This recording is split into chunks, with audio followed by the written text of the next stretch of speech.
If you own commercial property in San Pedro, you are likely receiving unsolicited all-cash offers from out-of-town developers promising a quick, hassle-free close. Before you sign anything, you have to ask yourself why these private equity syndicates are suddenly so eager to acquire your dirt. You need institutional-grade data to protect your assets. Open a new tab right now and go to toptiercommercial.com to access the exact yield metrics these buyers are using. I'm Edwin Duterre. My analysis reveals a consistent pattern. Developers are aggressively pursuing legacy owners because these properties are currently being priced against the past rather than the incoming capital at the harbor. Without an institutional-grade analysis, owners risk selling at a significant discount to buyers who understand the market's future trajectory better than they do. A massive capital injection is happening right now at the local waterfront. Developers are trying to front-run the completion of the West Harbor project before local landlords adjust their pricing models. Step 1 in evaluating acquisitions is breaking down the buyer's math.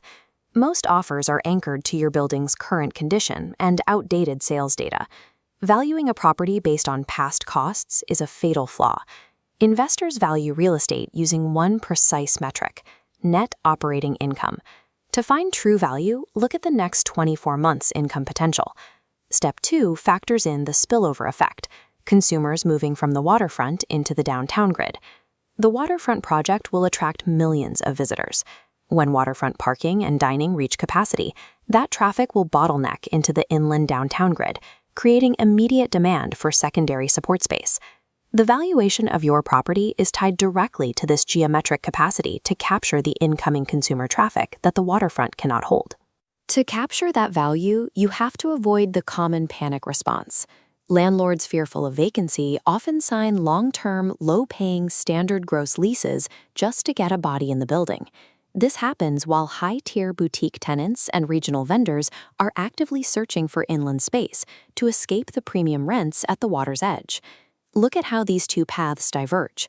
A standard gross lease caps your property's valuation, while an upgraded triple net structure allows your asset value to rise with the market.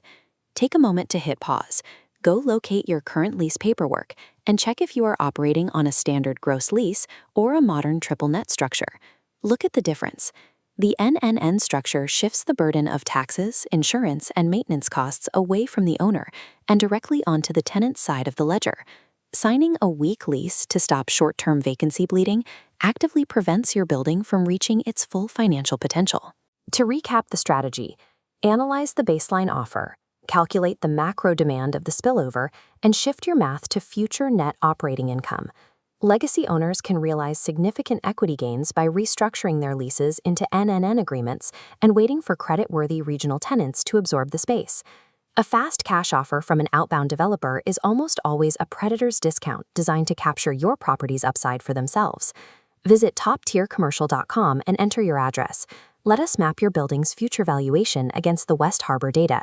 Arming yourself with institutional-grade data ensures you are transacting based on the same metrics as the developers, keeping your financial interests secured.